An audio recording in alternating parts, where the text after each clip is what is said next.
الحمد لله رب العالمين، والصلاة والسلام على سيد المرسلين وعلى آله وصحبه أجمعين، أما بعد. أعوذ بالله من الشيطان الرجيم. بسم الله الرحمن الرحيم. قد أفلح من زكاها وقد خاب من دساها. عن النعمان بن بشير رضي الله عنه قال: سمعت رسول الله صلى الله عليه وسلم يقول: ألا إن في الجسد مضغة إذا صلحت صلح الجسد كله وإذا فسدت فسد الجسد كله ألا وهي القلب. رواه البخاري. وقال رسول الله صلى الله عليه وسلم: اتق الله حيثما كنت وأتبع السيئة الحسنة تمحها وخالق الناس بخلق حسن، أو كما قال النبي صلی اللہ علیہ وسلم. اللہ تعالیٰ فرماتے ہیں کہ قیامت کے دن نجات اسے ملے گی، نجات اولی کے شرف سے وہ مشرف ہوگا جو اللہ رب العالمین کے پاس صاف ستھرا دل لے کر آئے گا. یوم لا ينفع مال ولا بنون الا من اتى اللہ بقلب سلیم، کہ قیامت کے دن نجات اولی اس کا مقدر بنے گا. اس شرف سے وہ نوازا جائے گا جو اللہ کے پاس صاف ستھرا پاکیزہ دل لے کر آئے گا. ایک جگہ اللہ تعالیٰ نے فرمایا: قد افلح من تزکا، پورا کامیاب و بامراد ہو گیا وہ شخص، پورا کامیاب و بامراد ہو گیا وہ شخص جو بن گیا، سنور گیا. ایک جگہ فرمایا: قد افلح من زکاها وقد خاب من دساها، پورا کامیاب ہو گیا، بامراد ہو گیا جس نے اپنے آپ کو سنوار لیا، جس نے اپنے آپ کو سنوار لیا، سجا لیا، اپنے کو بنا لیا. اور ناکام و نامراد ہو گیا وہ شخص جس نے اپنے آپ کو گندا کر لیا، جس نے اپنے آپ کو گندا کر لیا. انسان بنتا ہے کن چیزوں سے اور بگڑتا ہے، گندا ہوتا ہے کن چیزوں سے. توحید سے انسان سنور جاتا ہے، ایمان سے، اسلام سے، اخلاص سے انسان کی انسانیت کو چار چاند لگتے ہیں. تواضع، زہد، قناعت، غمخواری و غمگساری، یہ وہ صفات ہے جس سے انسان کی انسانیت کو کمال ملتا ہے. اور شرک ہے، کفر ہے، نفاق ہے، حقد ہے، حسد ہے، بغض ہے، عناد ہے، عداوت ہے، دشمنی ہے، حب جاہ و مال ہے. یہ وہ چیزیں ہیں جس سے انسان کی انسانیت داغدار ہو جاتی ہے، انسان گندا ہو جاتا ہے. اسی کو فرمایا: قد افلح من زکاها، پورا کامیاب ہو گیا وہ شخص جس نے اپنے آپ کو سنوار لیا، بنا لیا. اور ناکام و نامراد ہو گیا وہ شخص جس نے اپنے آپ کو گندا کر لیا، جس نے اپنے آپ کو گندے کام کر کے گندا کر لیا، وہ ناکام و نامراد ہو گیا. اللہ تعالیٰ نے ہمارے اوپر جتنی عبادات فرض فرمائی ہیں، اپنی رضا اور خوشنودی کے جتنے احکام اور کام دیے ہیں، وہ اللہ کی عبادت تو ہے ہی ہے. اللہ کی عبادت، اللہ کی رضا اور خوشنودی کا ذریعہ، اللہ تبارک و تعالیٰ کا قرب حاصل کرنے اور اللہ تک پہنچنے کا وسیلہ ہے. نماز کی شکل میں ہو، زکوٰۃ کی شکل میں ہو، روزوں کی شکل میں ہو، حج اور عمرے کی شکل میں ہو، ذکر اور تلاوت کی شکل میں ہو، توبہ و استغفار کی شکل میں ہو، صدقہ و خیرات کی شکل میں ہو، دعوت و تبلیغ کی شکل میں ہو، امر بالمعروف نہی عن المنکر کی شکل میں ہو، درس و تدریس اور تعلیم و تعلم کی شکل میں ہو، جتنی عبادات اللہ تعالیٰ نے ہمیں عطا فرمائی ہیں وہ عبادت تو ہی ہیں، لیکن اس کے ساتھ ساتھ ہمارے تزکیے کا اہم ترین ذریعہ اور سبب ہے۔ جہاں نمازی نماز پڑھ کر اللہ کو خوش کرتا ہے وہیں سنورتا بھی ہے، بنتا بھی ہے۔ بہت ساری خوبیاں اس کے اندر آتی ہیں اور بہت ساری خامیاں اگر اس کے اندر ہیں تو وہ نماز کی برکت سے نکلتی ہیں۔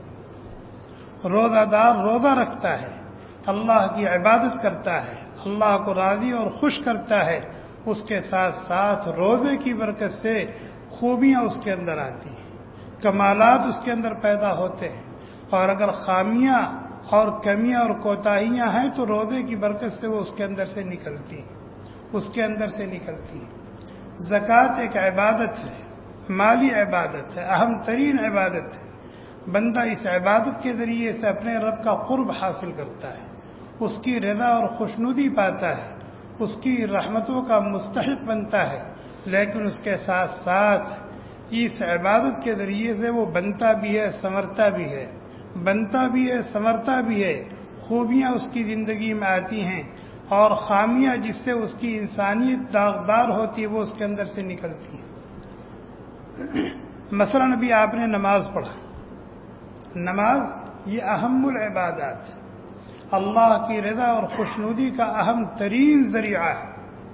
عماد الدین اس کو کہا گیا، دین کا اہم ترین ستون ہے، اور اتنی اہم عبادت ہے کل قیامت کے دن جب اعمال کا حساب و کتاب شروع ہوگا تو سب سے پہلے نماز کے بارے میں پوچھو۔ لیکن نماز کے اندر اللہ نے ایک تاثیر رکھی ہے کہ نمازی پھر عام انسانوں کی طرح سے نہیں رہے گا، نمازی کی اپنی الگ ایک شان ہوگی، اور اللہ تعالیٰ ان عبادات کے ذریعے سے یہی چاہتے ہیں کہ یہ عبادات کو کرنے والے پوری دنیا انسانیت سے الگ ہو، ممتاز ہوں، سب سے اچھے اور سب سے پاکیزہ اور صاف ستھرے ہوں، اخلاق کے اعتبار سے، معاملات کے اعتبار سے، معاشرت کے اعتبار سے، فکر اور سوچ اور عقیدے کے اعتبار سے عام لوگوں سے بالکل الگ ہو، ممتاز ہوں۔ دیکھ کر کے پتہ چل جائے کہ یہ نمازی جا رہا ہے، دیکھ کے پتہ چل جائے کہ یہ حاجی جا رہا ہے، دیکھ کے پتہ چل جائے کہ یہ روزہ دار جا رہا ہے، دیکھ کے پتہ چل جائے کہ یہ مالی حقوق کو ادا کرنے والا جا رہا ہے، اس کے اندر یہ اثر ہونا چاہیے۔ چنانچہ اللہ تعالیٰ جہاں نماز پڑھنے کا حکم دے رہے وَأَقِمِ الصَّلَاةَ، نماز کو قائم کرو، نماز کو قائم کرو، نماز کو قائم کرو۔ ان الصلاة تنہا عن الفحشاء والمنکر، یقیناً نمازی کو بے حیائی اور اللہ کو ناراض اور ناخوش کرنے والے کاموں سے روک دیتی ہے۔ کون چاہتا ہے کہ بے حیائی اور بے غیرتی کے کام کرے؟ کون چاہتا ہے کہ معصیت اور نافرمانی کا کام کر کے اللہ کو ناراض اور ناخوش کرے؟ فرمایا جب تم نہیں چاہتے ہو کہ تم بے حیا ہو، تم بے غیرت ہو، تم بے حیائی اور بے غیرتی کے کام کرو، تم عاصی اور گنہگار ہو، اللہ کی معصیت اور نافرمانی کر کے غضب خداوندی کو دعوت دو، نماز پڑھو، نماز پڑھو۔ نماز تمہیں ان تمام چیزوں سے روک دے گی، بچا لے گی۔ حضرت عمران ابن حسین رضی اللہ تعالی عنہ راوی ہیں، ابن ابی حاتم کی روایت ہے، وہ کہتے ہیں کہ نبی کریم صلی اللہ علیہ وسلم سے پوچھا گیا کہ ان الصلاۃ تنہا عن الفحشاء والمنکر کا مطلب کیا ہے؟ ان الصلاۃ تنہا عن الفحشاء والمنکر کا مطلب کیا ہے؟ یہ پوچھنے والے کون ہیں؟ پوچھنے والے صحابہ ہیں، عربی ہیں، اور جس زمانے میں قرآن کریم نازل ہو رہا ہے اس زمانے میں وہی زبان بولی جا رہی ہے جس زبان پر قرآن کریم نازل ہوا ہے۔ آج والی عربی اس وقت نہیں چلتی تھی، چیدی اور کیدا لیشترو وین روح، یہ عربی نہیں تھی۔ قرآن کی جو عربی ہے اس وقت یہی عربی بولی جاتی تھی، یہی عربی لکھی جاتی تھی، یہی عربی پڑھی جاتی تھی، بچہ بچہ یہی عربی جانتا تھا. تو کیا وہ ان الصلاۃ تنہا عن الفحشاء والمنکر کا معنی نہیں جانتے تھے؟ بھئی ہم عجمی لوگ ہیں، ہمارے سامنے جب ان الصلاۃ تنہا عن الفحشاء والمنکر پڑھا جاتا ہے تو اس کا معنی ذہن میں آ جاتا ہے کہ بے شک نماز نمازی کو بے حیائی اور غیر شرعی کاموں سے روکتی ہے. صحابہ جانتے تھے لیکن پھر بھی پوچھ رہے ہیں کہ ان الصلاۃ تنہا عن الفحشاء والمنکر کا مطلب کیا ہے؟ اللہ کے نبی علیہ الصلاۃ والسلام نے فرمایا من لم تنہہ صلاتہ عن الفحشاء والمنکر فلا صلاۃ لہ. جس نے نماز پڑھی اور اس کی نماز نے اس کو بے حیائی اور بے غیرتی کے کاموں سے نہیں روکا اور اس کے اندر حیا اور غیرت مندی کی صفت نہیں پیدا ہوئی، معصیت اور نافرمانی سے نہیں بچا، اللہ کی ناراضگی اور ناخوشنودی کا ڈر اس کو نہیں رہا، تو گویا اس نے نماز پڑھی ہی نہیں. بالکل ایسے ہی ہوگا جیسے ایک آدمی کو بھوک لگی ہو اور وہ خوب اچھا عمدہ لذیذ کھانا کھائے لیکن بھوک اس کی نہ مٹے، اس کو شدید پیاس لگی ہے، اس نے پانی پیا لیکن اس کی پیاس نہ بجھی، تو کیا کہے گا؟ یار ایسا لگتا ہے جیسے میں نے کھانا کھایا ہی نہیں، جیسے میں نے پانی پیا ہی نہیں. ابھی تو کھائے ہو، ابھی تو تم نے کھایا، ابھی تو پیا ہے، تم کہہ رہے ہو میں نے کھایا ہی نہیں، میں نے پیا ہی نہیں. کیا مقصد ہے اس کا؟ مقصد اس کا یہ ہے کہ کھانے کا جو مقصد تھا وہ حاصل نہیں ہوا تو گویا کھایا ہی نہیں، پینے کا جو مقصد تھا وہ حاصل نہیں ہوا تو گویا پیا ہی نہیں. تو اللہ کے نبی علیہ الصلاۃ والسلام بھی فرماتے ہیں کہ نماز کا یہ فائدہ ہے. اگر کسی نے نماز پڑھی اور اس کو یہ فائدہ نہیں حاصل ہوا تو گویا اس نے نماز پڑھی ہی نہیں، اس کی نماز ہے ہی نہیں. یہ ہے ان الصلاۃ تنہا عن الفحشاء والمنکر کا مطلب. ایک شخص نبی کریم صلی اللہ علیہ وسلم کے دست حق پرست پر بیعت ہوئے، مشرف بے اسلام ہوئے، نبی رحمت کے دامن رحمت سے وابستہ ہوئے، نبی کی اقتداء میں نماز پڑھتے تھے اور صرف فرائض و واجبات تک نہیں رہتے تھے، پوری رات قیام کرتے تھے، پوری رات قیام کرتے تھے، تہجد پڑھتے تھے.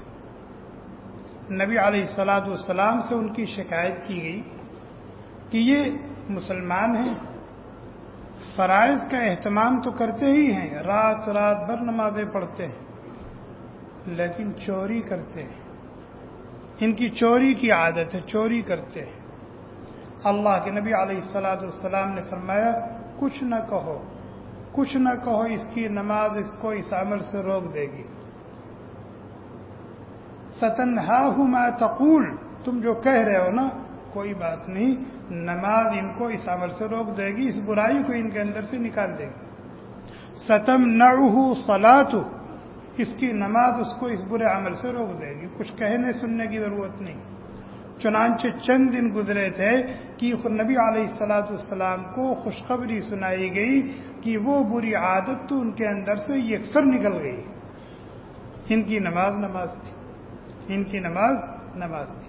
تو نماز سے، جہاں نماز اللہ کی عبادت ہے، اللہ کی خوشنودی کا ذریعہ ہے، وہیں انسان کے تزکیہ نفس کا اہم ترین وسیلہ ہے، خوبیوں اور کمالات سے سجانے اور کمیوں اور خامیوں سے پاک کرنے کا اہم ترین ذریعہ ہے.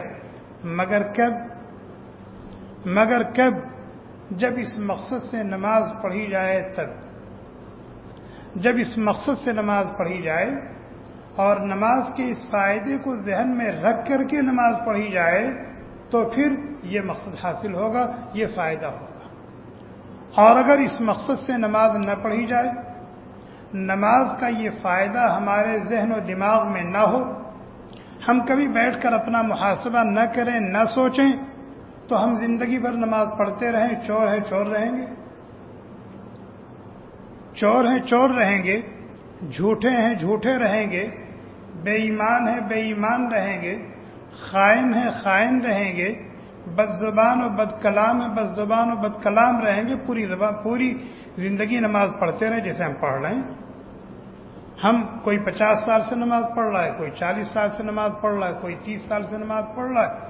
نماز بھی پڑھ رہا ہے، جھوٹ بھی بول رہا ہے، نماز بھی پڑھ رہا ہے، خیانتیں بھی کر رہا ہے، نماز بھی پڑھ رہا ہے، رشوت بھی لے رہا ہے، نماز بھی پڑھ رہا ہے، سود بھی کھا رہا ہے، نماز بھی پڑھ رہا ہے، بے ایمانی بھی کر رہا ہے، نماز پڑھ رہا ہے، نہ جانے کتنے الٹے سیدھے کام کر رہا ہے.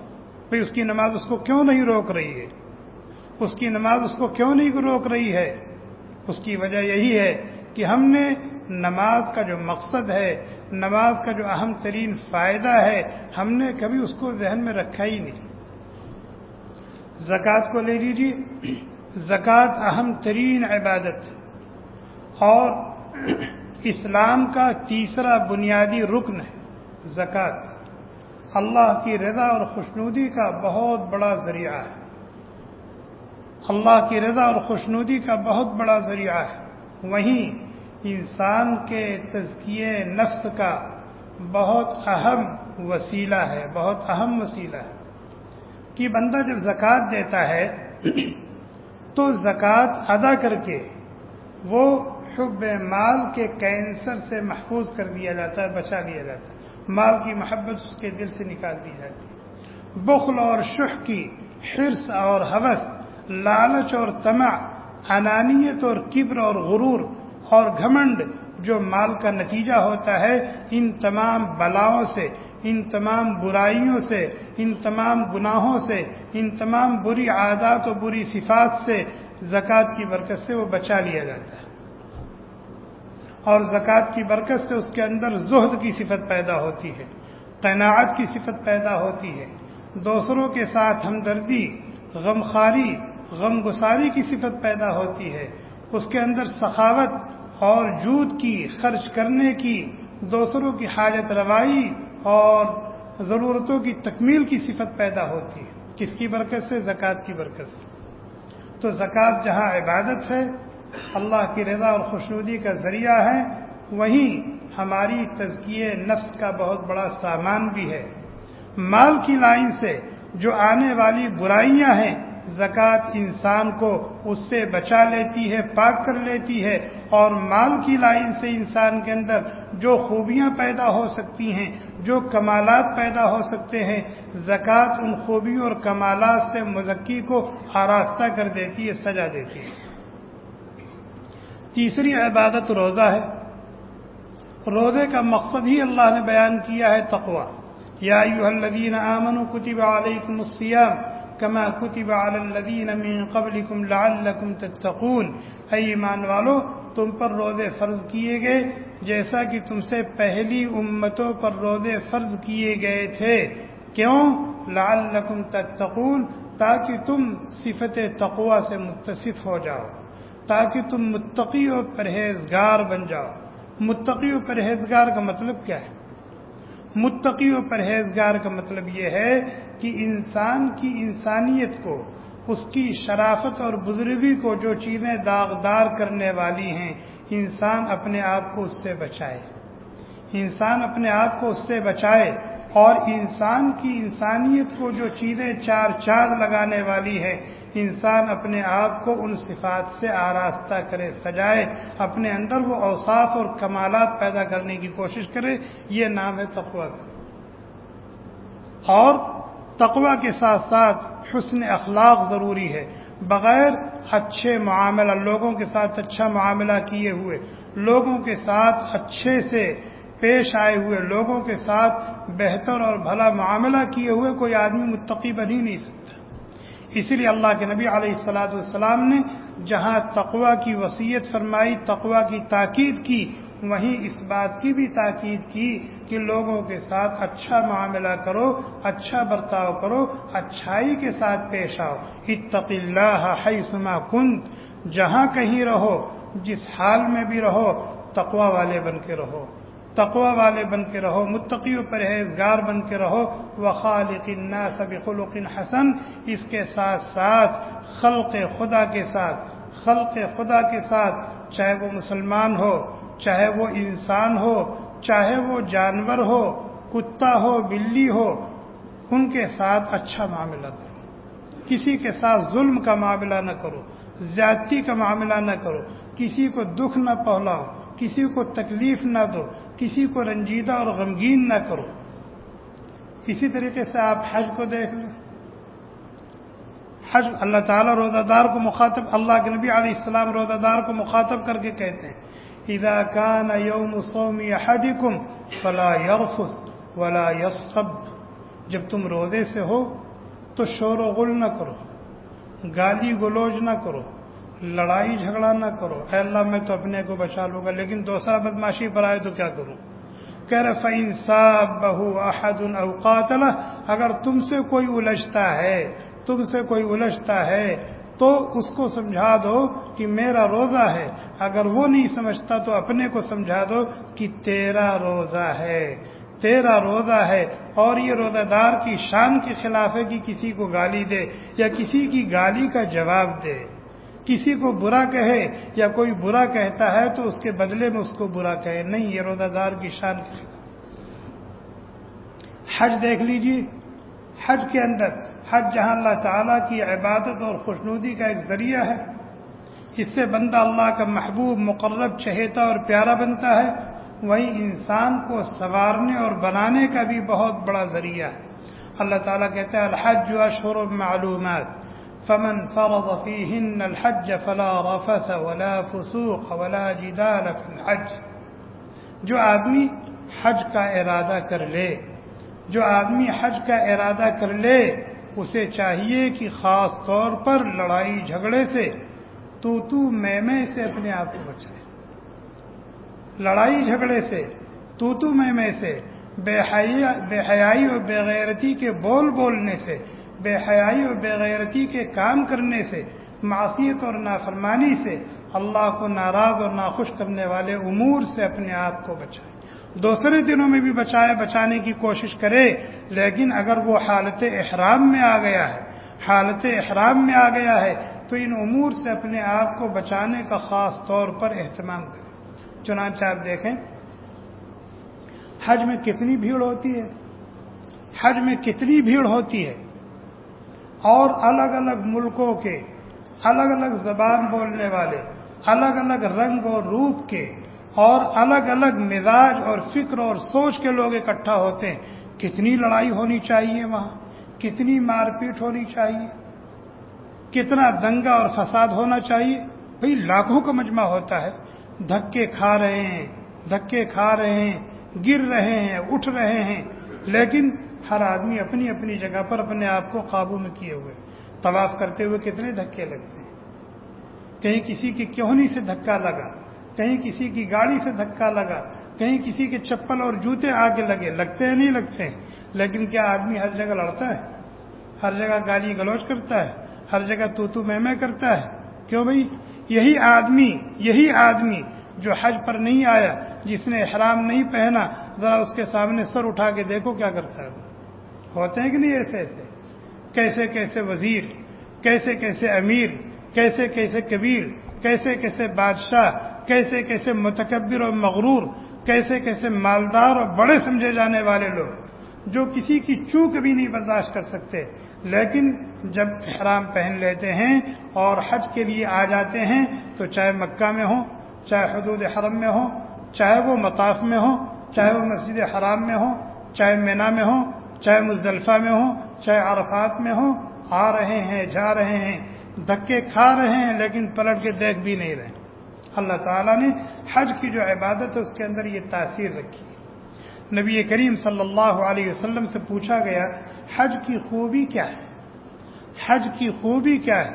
فرمایا لین الکلام، نرم روح، نرم خو، نرم گفتگو، کہ جس سے بھی ملو ہنس کر ملو، مسکرا کر کے ملو، پیار اور محبت کے ساتھ ملو، ہمدردی اور غمخواری اور غمگساری کے جذبے کے ساتھ ملو۔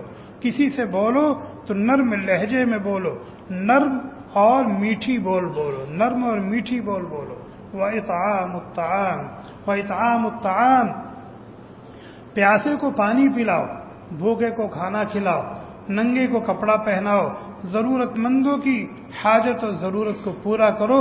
اس سے حج کے اندر خوبی پیدا ہوتی ہے، حج کے اندر کمال پیدا ہوتا ہے.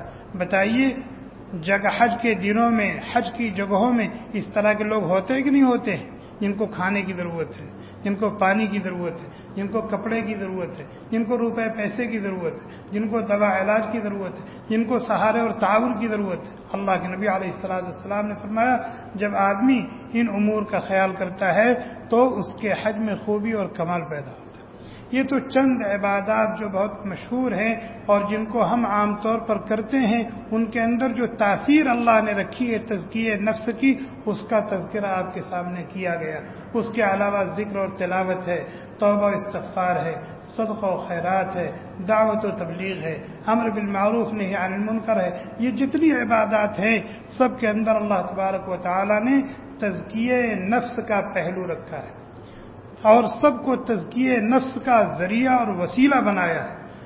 اب ہم یہاں رک کر کے اپنا محاسبہ کریں، ہم یہاں رک کر کے اپنا محاسبہ کریں کہ ان عبادات کے اندر، ان طاعات کے اندر، ان اعمال کے اندر اللہ تعالیٰ نے یہ جو تاثیر رکھی ہے، یہ جو خوبی رکھی ہے، یہ جو کمال رکھا ہے، یہ جو عظیم ترین فائدہ رکھا ہے، ہم وہ اعمال کرتے ہیں وہ ہمیں حاصل ہوتا ہے یا نہیں ہوتا. اگر حاصل ہوتا ہے تو فبہا ونعمت، اللہ کا لاکھ لاکھ شکر اور احسان ہے کہ ہم اللہ کی عبادت بھی کر رہے ہیں، نماز کے ذریعے سے، ذکر کے ذریعے سے، تلاوت کے ذریعے سے، اور یہ چیزیں ہماری تزکیہ نفس کا ذریعہ بھی بن رہی ہیں. ان امور سے ہمیں سجا رہی ہیں، آراستہ کر رہی ہیں جس سے ہماری انسانیت کو چار چاند لگیں، اور ان امور سے اور ان باتوں سے ہمیں پاک کر رہی ہیں جس سے ہماری انسانیت داغدار ہوتی ہے. حضرت مولانا اشرف علی تھانوی رحمۃ اللہ علیہ کتنے بڑے حکیم الامت مجدد الملت گزرے ہیں، اور جن سے جو سوتا جاری ہوا ہے تعلیم و تعلم کا، درس و تدریس کا، تزکیہ اور اصلاح کا، وہ کسی ملک تک، کسی علاقے تک محدود نہیں ہے بلکہ دنیا کے کونے کونے میں جاری ہے اور پہنچا ہوا. جب ان کے ہاں کوئی جاتا تھا خانقاہ میں تو حضرت اس سے فرماتے تھے کہ اگر انسان بننا ہو تو یہاں آ جاؤ. کیا؟ اگر انسان بننا ہو تو یہاں آ جاؤ، اور اگر ولی اور بزرگ بننا ہو تو کہیں اور جاؤ، ہمارے یہاں تو انسان بنایا جاتا ہے. انسان کی سب سے بڑی خوبی یہ ہے کہ وہ انسان بن جائے. انسان کی سب سے بڑی خوبی یہ ہے کہ وہ انسان بن جائے. ایک انسان کے اندر جو خوبیاں اور کمالات ہونے چاہیے اس سے وہ متصف ہو جائے، اور انسانیت کو داغدار کرنے والی جو عادات اور صفات ہیں اس سے وہ پاک اور صاف ہو جائے. اور فرمایا تم انسان بن جاؤ، ولایت اور بزرگی تو تمہاری لوڈی ہے، وہ ایک دن میں تمہارے ساتھ ہو جائے گی جب تم انسان بن جاؤ گے. لیکن شرط یہ ہے کہ انسان بن جاؤ. اور انسان بنتا ہے کیسے؟ انہی اعمال کو کر کے، انہی اعمال کو کر کے. ہم اپنا محاسبہ کریں، ہم اپنا محاسبہ کریں، یہاں بھی اپنا محاسبہ کریں، اور یہاں سے جب جائیں تو بھی اپنا محاسبہ کریں، اور وقتاً فوقتاً اپنا محاسبہ کرتے رہیں کہ ہم فجر پڑھ کے آئے، ہم فجر پڑھ کے آئے، ابھی ہم ظہر پڑھنے جا رہے ہیں، فجر اور ظہر کے درمیان ہم نے یہ غلط کام کیے، ہماری فجر نے ہم کو روکا کیوں نہیں؟ ہماری فجر نے ہم کو روکا کیوں نہیں؟ جبکہ یہ تاثیر اس کے اندر رکھی گئی ہے، یہ قوت اس کے اندر رکھی گئی ہے، لیکن ہماری فجر نے ہمیں جھوٹ بولنے سے کیوں نہیں روکا؟ ہمارے روزوں نے ہمیں چوری کرنے سے کیوں نہیں روکا؟ ہمارے روزوں نے ہمیں حرام کھانے سے کیوں نہیں روکا؟ ہماری زکوٰۃ نے ہمیں بخل سے کیوں نہیں روکا؟ ہمیں شح سے کیوں نہیں روکا؟ حرص اور ہوس سے کیوں نہیں روکا؟ چوری اور خیانت سے کیوں نہیں روکا؟ جب تک ہم محاسبہ نہیں کریں گے، جب تک ہم محاسبہ نہیں کریں گے اور پورے استحضار کے ساتھ ان اعمال کو نہیں کریں گے، ان اعمال کی جو تاثیر ہے، اس کا جو فائدہ ہے، وہ ہمیں کبھی نہیں حاصل ہو، وہ ہمیں کبھی نہیں حاصل ہو. وقت نہیں ہے ورنہ دو چار واقعات آپ کو سناتا. کہ ایک واقعہ تو آپ نے پڑھا کہ صحابی کی شکایت کی جا رہی ہے کہ یہ آپ کے پیچھے نماز پڑھتے ہیں، رات میں تہجد پڑھتے ہیں اور چوری بھی کرتے ہیں. اللہ کے نبی علیہ السلام کی نظر ان پر پڑی تھی. آپ نے فرمایا کچھ مت بولو، ان کی نماز ان کو روک دو گے. روک دیا کہ نہیں روک دیا؟ روک دیا کہ نہیں روک دیا؟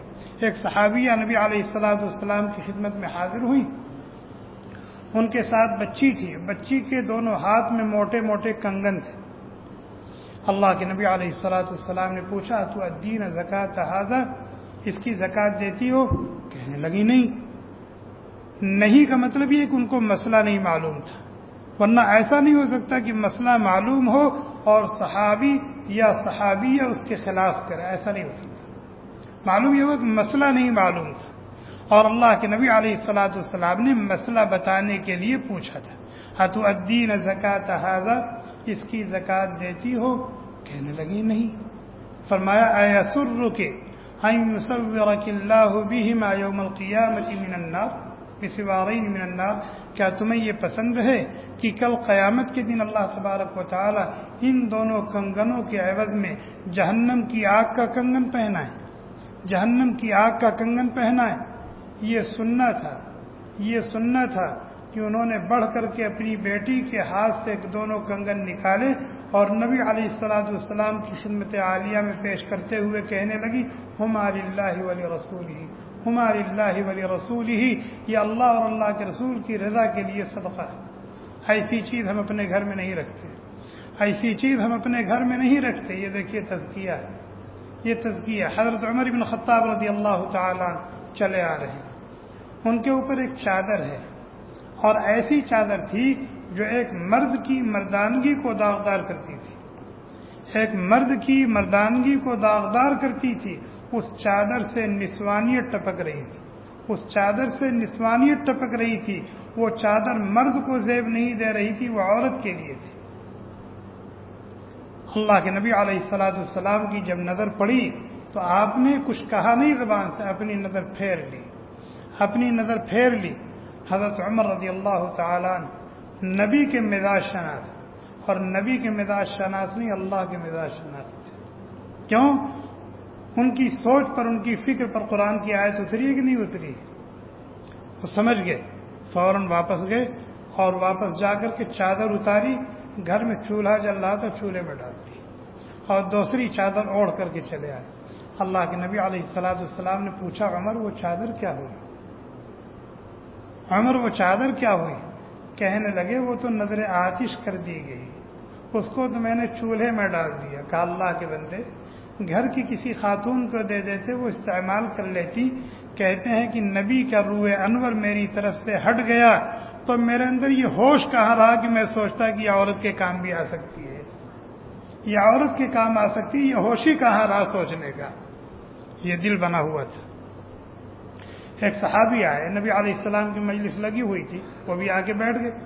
اللہ کے نبی علیہ السلام نے دیکھا کہ ان کی انگلی میں سونے کی انگوٹھی، آپ نے بڑھ کر کے کچھ کہا نہیں، آپ نے بڑھ کر کے ان کے ہاتھ سے وہ سونے کی انگوٹھی نکالی اور دور پھینکا اور کہا ایعمد احدکم، جہنم کی آگ کا انگارہ اپنے ہاتھ میں رکھتے ہو، جہنم کی آگ کا انگارہ اپنے ہاتھ میں رکھتے ہو۔ یہیں سے یہ مسئلہ نکلتا ہے کہ اگر دنیا میں کوئی مرد سونے کی انگوٹھی پہنے گا تو کل قیامت کے دن جہنم کی آگ کی انگوٹھی اس کو پہنائی جائے گی۔ اگر کوئی مرد سونے کا چین پہنے گا، زنجیر پہنے گا، تو کل قیامت کے دن جہنم کی آگ کا چین، اس کی زنجیر اس کو پہنائی جائے گی۔ سونے کا کڑا پہنے گا تو جہنم کی آگ کا کڑا اس کو پہنایا جائے گا۔ اس لیے کہ سونا اس امت کے مردوں کے لیے بالکل حرام ہے، کسی بھی شکل میں جائز نہیں، کسی بھی شکل میں جائز نہیں، حتیٰ کہ سونے کا بٹن استعمال کرنا بھی جائز نہیں۔ گھڑی جس میں سونے کا چین یا سونے کی کوئی بھی چیز لگی ہو استعمال کرنا جائز نہیں۔ بہرحال نبی علیہ السلام نے فرمایا کہ تم میں کا ایک آدمی اپنے ہاتھ میں آگ کا انگارہ رکھتا ہے۔ آپ صلی اللہ علیہ وسلم مجلس ختم ہوئی چلے گئے تو مشورہ دینے والوں نے مشورہ دیا کہ آپ انگوٹھی لے لو، آپ انگوٹھی لے لو، بجائے اس کو پہننے اور استعمال کرنے کے اپنی دوسری ضرورت پوری کر لو اس کو بیچ کر کے۔ کیا غلط مشورہ تھا؟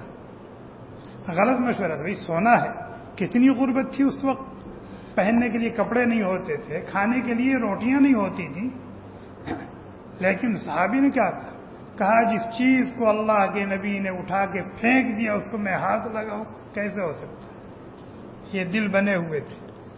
نماز پڑھنے کی برکت سے دل بن گیا تھا, روزہ رکھنے کی برکت سے دل بن گیا تھا, زکوٰۃ دینے کی برکت سے دل بن گیا تھا, نبی کی صحبت میں رہنے کی برکت سے دل بن گیا تھا. تو یہ چیزیں آسان ہو گئی تھی, کرنے والے کام آسان ہو گئے تھے اور بچنے والے امور سے بچنا بھی آسان ہو گیا تھا. اللہ تعالی ہمیں ان باتوں کی سمجھ آتا ہے.